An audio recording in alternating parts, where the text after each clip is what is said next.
سيقول السفهاء من الناس ما واللهم عن قبلتهم التي كانوا عليها قل لله المشرق والمغرب يهدي من يشاء إلى صراط مستقيم صدق اللہ العظیم۔ اب یہ تحویل قبلہ کا مضمون براہ راست آ رہا ہے۔ اس کے لیے تمہیدی 2 رکوع ہم پڑھ چکے ہیں۔ حضرت ابراہیم کا تذکرہ جو معمار ہیں بیت اللہ کے، ابو الانبیاء ہیں، امام الناس ہیں، انہی کی ایک نسل بنی اسرائیل ہے، انہی کی ایک نسل بنی اسماعیل ہے۔ ان کا دین کیا تھا، اس کی بنیاد کیا تھی، انہوں نے اور خود ان کے پوتے حضرت یعقوب نے اپنی اولاد کو کس بات کی وصیت کی تھی، اب وہ اولاد مختلف پگڈنڈیوں پر چل کر کہاں کہاں پہنچ چکی ہے۔ یہ سارا پس منظر ہے اصل میں اس تحویل قبلہ کے لیے، اور تحویل قبلہ پر پورے 2 رکوع آ رہے ہیں۔ اس سے بسا اوقات یہ خیال پیدا ہوتا ہے، میرے ذہن میں بھی کبھی ہوتا تھا کہ یہ ایسی بڑی بات کیا تھی جس کے لیے قرآن مجید نے اتنے شد و مد کے ساتھ اور اس قدر تفصیل کے ساتھ بلکہ تکرار کے ساتھ بات کی۔ تو اصل میں اس کو یوں سمجھیے کہ ایک خاص مذہبی ذہنیت ہوتی ہے، اور وہ مذہبی ذہنیت یہ ہوتی ہے کہ اعمال کے ظاہر پر ان کی توجہ زیادہ مرکوز ہو جاتی ہے، اعمال کی جو روح ہے زیادہ اس کی طرف توجہ نہیں ہوتی ہے۔ عوام الناس کا معاملہ یہی ہو جاتا ہے، ظواہر پر، رسومات پر، جو ظاہری شکلیں ہیں ان کی اہمیت، جو اصل دین ہے، روح دین ہے، جو مقاصد دین ہے، ان کی طرف توجہ نہیں ہوتی۔ نتیجہ یہ ہوتا ہے کہ ظاہر میں ذرا سا فرق انہیں بہت محسوس ہوتا ہے، ذرا سا فرق ہو گیا، کسی نے رفع دین کر لیا، قیامت آ گئی، معلوم ہوا یہ کوئی اور ہی آ گیا ہماری مسجد میں، یہ کون ہے؟ کسی نے آمین ذرا اونچا کہہ دیا، پھر قیامت آ گئی۔ یہ ساری چیزیں جو یہ خاص ایک ذہنیت ہوتی ہے، اس ذہنیت کے پس منظر میں یہ مسئلہ چھوٹا نہیں تھا۔ ایک تو یہ کہ جو قبائلی اور قومی پس منظر تھا اس کے حوالے سے سمجھیے، مکے میں جو لوگ ایمان لائے،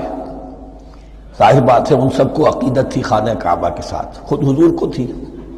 آپ روتے ہوئے نکلے ہیں اور آپ نے یہ فرمایا تھا کہ اے کعبہ مجھے تجھ سے بڑی محبت ہے، لیکن تیرے یہاں کے رہنے والے مجھے یہاں رہنے نہیں دیتے۔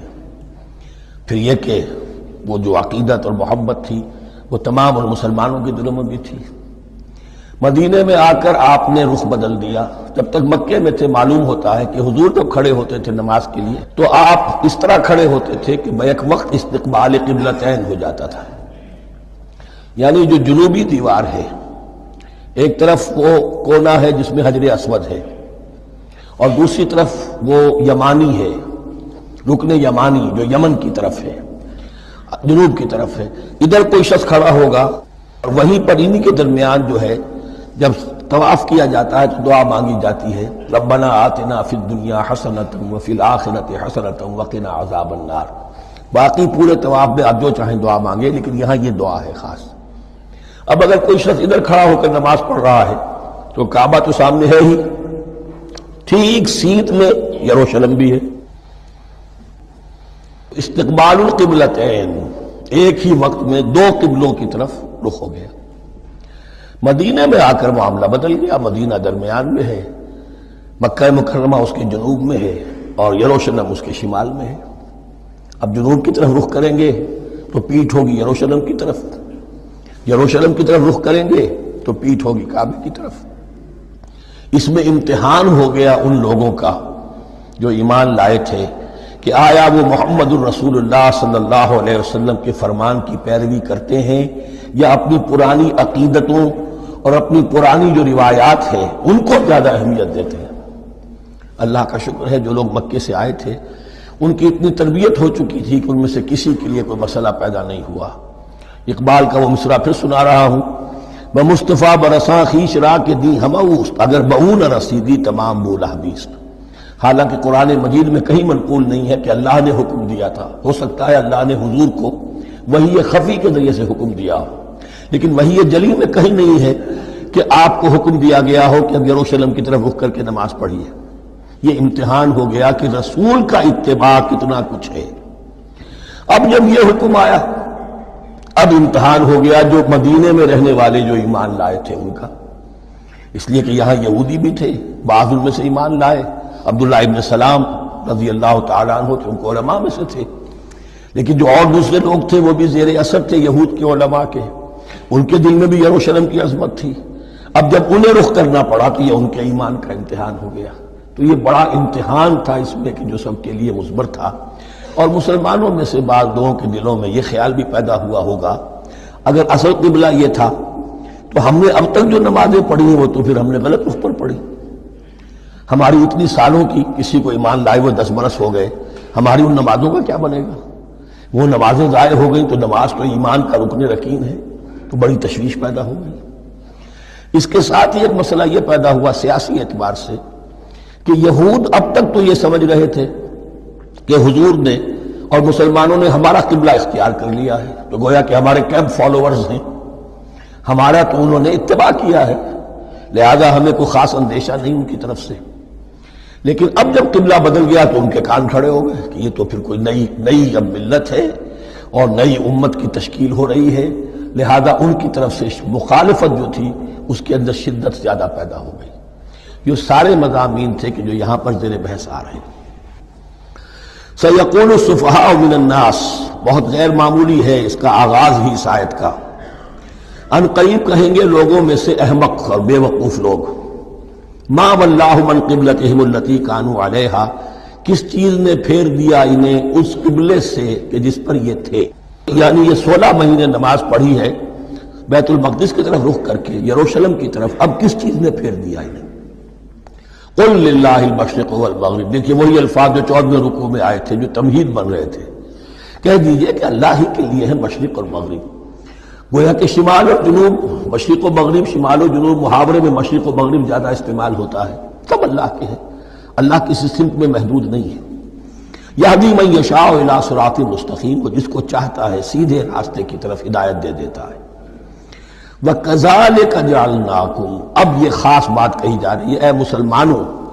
تم اس تحویل قبلہ کو معمولی بات نہ سمجھو، یہ علامت ہے اس بات کی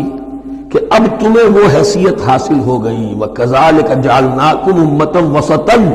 لِتَكُونُوا شُهَدَاءَ عَلَى النَّاسِ وَيَكُونَ الرَّسُولُ عَلَيْكُمْ شَهِيدًا، اب تمہارا فرض منصب یہ ہے کہ رسول نے جس دین کی گواہی تم پر دی ہے اپنے عمل سے، اپنے قول سے، اسی دین کی گواہی تمہیں دینی ہے اپنے قول سے اور اپنے عمل سے پوری نوع انسانی پر۔ اب تم لنک بن گئے ہو، اب تک نبوت کا سلسلہ جاری تھا، ایک نبی کی تعلیم ختم ہوئی، بگڑ گئی، تحریف ہو گئی، غائب ہو گئی، دوسرا نبی آ گیا، پھر کوئی تیسرا آ گیا، چلے آ رہے، لہذا ہر دور کے اندر اب وہ جو معاملہ تھا تسلسل کے ساتھ چل رہا تھا، اب یہاں نبوت ختم ہو رہی ہے محمد الرسول اللہ صلی اللہ علیہ وسلم پر، تو نوع انسانی تو ختم نہیں ہو رہی،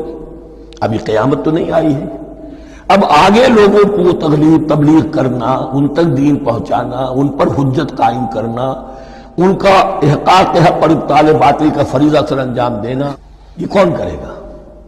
تو پہلے تو ہمیشہ اللہ کی طرف سے وہی جبریل لائے اور نبی کے پاس آ گئے، نبی نے لوگوں کو سکھا دیا۔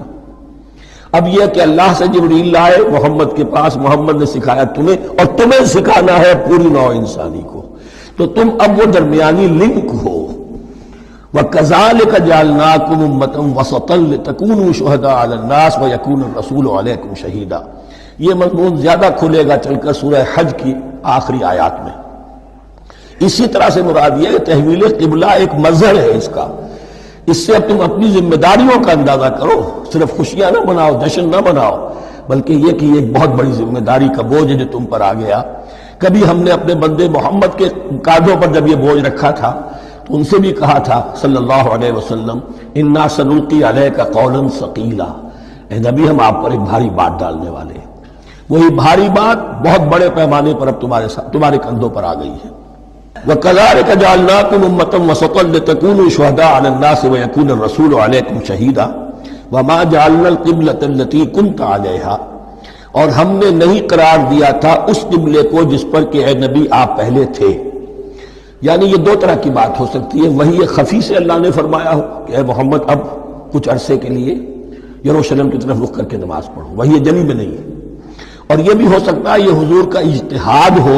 اور اسے اللہ نے قبول فرما لیا، دونوں باتوں کا امکان موجود ہے۔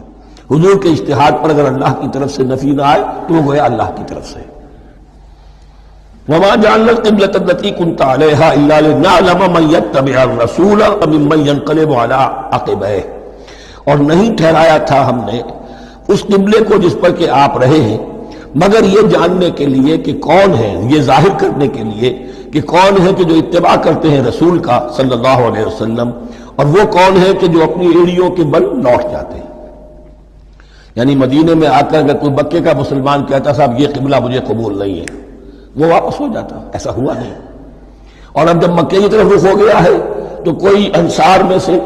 کوئی مدینے میں جو ایمان لائے ان میں سے کسی نے کہا کہ ٹھیک ہے جی ہمارا قبلہ وہ تھا، اب آپ نے اپنا قبلہ بدل دیا، آپ کا راستہ اور ہمارا راستہ اور، نہیں، وہ تمام کے تمام مسلمان ان آزمائشوں میں کامیاب ہوئے۔ وَإِن كَانَتْ لَكَبِيرَةً إِلَّا عَلَى الَّذِينَ هَدَى اللَّهُ، اور واقعہ یہ ہے یقیناً یہ بہت بڑی بات تھی، اس طرح قبلے کے اندر تبدیلی قبول کر لینا آسان بات نہیں ہوتی، بڑا حساس مسئلہ ہوتا ہے، مگر ان کے لیے کہ جن کو اللہ نے ہدایت دی۔ وَمَا كَانَ اللَّهُ لِيُضِيعَ إِيمَانَكُمْ، اور اللہ ہرگز تمہارے ایمان کو ضائع کرنے والا نہیں ہے۔ ایمان سے یہاں مراد نماز جو ہے الصلاۃ عماد الدین، وہ جو تشویش ہو گئی تھی کہ ہماری ان نمازوں کو کیا بنے گا جو ہم نے 16 مہینے پڑھی ہیں بیت المقدس کی طرف رخ کر کے۔ وَمَا كَانَ اللَّهُ لِيُضِيعَ إِيمَانَكُمْ، اس وقت وہ حکم تھا رسول کا، وہ اللہ کے ہاں مقبول ہے، اس وقت یہ حکم ہے جو تمہیں رسول کی معرفت مل رہا ہے، اب تم اس کی پیروی کرو۔ ان اللہ بالناس لرؤوف الرحیم، یقیناً اللہ تعالیٰ تو انسانوں کے حق میں بہت ہی شفیق ہے اور بہت ہی رحیم ہے۔ قد نرى تقلب وجهك في السماء، معلوم ہوتا ہے خود حضور کو انتظار تھا اس فیصلے کا، اور معلوم ہوتا ہے کہ آپ پر بھی شاق گزر رہا تھا یہ وقفہ کہ جس میں نماز پڑھتے ہوئے پیٹھ ہو رہی تھی بیت اللہ کی طرف، تو آپ بار بار آپ کی نگاہیں آسمان کی طرف اٹھتی تھی کہ کب وحی آئے، کب جبرائیل حکم لے کر آئے۔ قد نرى تقلب وجهك في السماء، اے نبی ہم نے آپ کے چہرے کا بار بار آسمان کی طرف اٹھنا دیکھ لیا ہے۔ فَلَنُوَلِّيَنَّكَ قِبْلَةً تَرْضَاهَا، اس آیت میں بڑی شفقت، بڑی محبت، بڑی عنایت ہے محمد رسول اللہ صلی اللہ علیہ وسلم کے لیے اللہ کی طرف سے۔ تو ہم بدلے دیتے ہیں، پھیرے دیتے ہیں قبلہ جو آپ کو پسند ہے۔ ظاہر بات ہے کہ حضور کو جو محبت تھی اور جو بھی آپ کو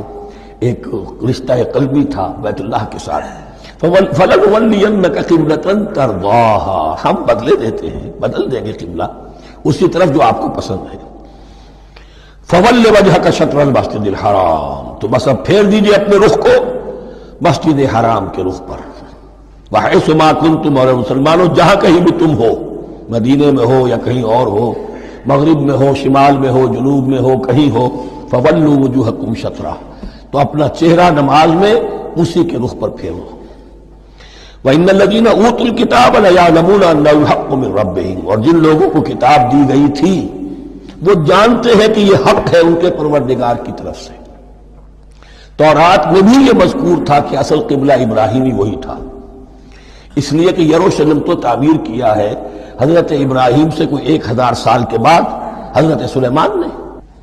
یہ جو بھی ہیکل سلیمانی ہے کم سے کم 1000 برس کا فصل ہے حضرت ابراہیم میں حضرت سلیمان میں۔ تو حضرت ابراہیم کا قبلہ کون سا تھا؟ تو وہ بھی مولانا امین احسن اصلاحی صاحب نے اردو میں ترجمہ کیا ہے مولانا حمید الدین فراہی کی کتاب کا، اور وہ بہت اہم ہے اس موضوع کو سمجھنے کے لیے۔ بہت سے مسلمان مفسرین نے بھی اس میں ٹھوکر کھائی ہے۔ ان الذین اوتوا الکتاب لیعلمون انہ الحق من ربہم وما اللہ بغافل عما یعملون، اور اللہ غافل نہیں ہے اس سے کہ جو وہ کر رہے ہیں۔ ولئن اتیت الذین اوتوا الکتاب بکل آیۃ ما تبعوا قبلتک، اے نبی آپ ان اہل کتاب کو اگر تمام دلائل بھی دے دیں گے، تمام نشانیاں بھی دکھا دیں گے، تب بھی یہ آپ کے قبلے کی پیروی نہیں کریں گے۔ وما انت بتابع قبلتہم، اور نہ ہی اب آپ پیروی کرنے والے ہیں ان کے قبلے کی۔ یہ تو لکم دینکم ولی دین والا معاملہ ہو گیا۔ وما بعضهم بتابع قبلۃ بعض، حد یہ ہے کہ یہ خود جو ہے آپس میں ایک دوسرے کے قبلے کی پیروی نہیں کرتے۔ یعنی نصارہ اور یہود اگرچہ یروشلم سب کا قبلہ ہے، لیکن عین یروشلم میں جا کر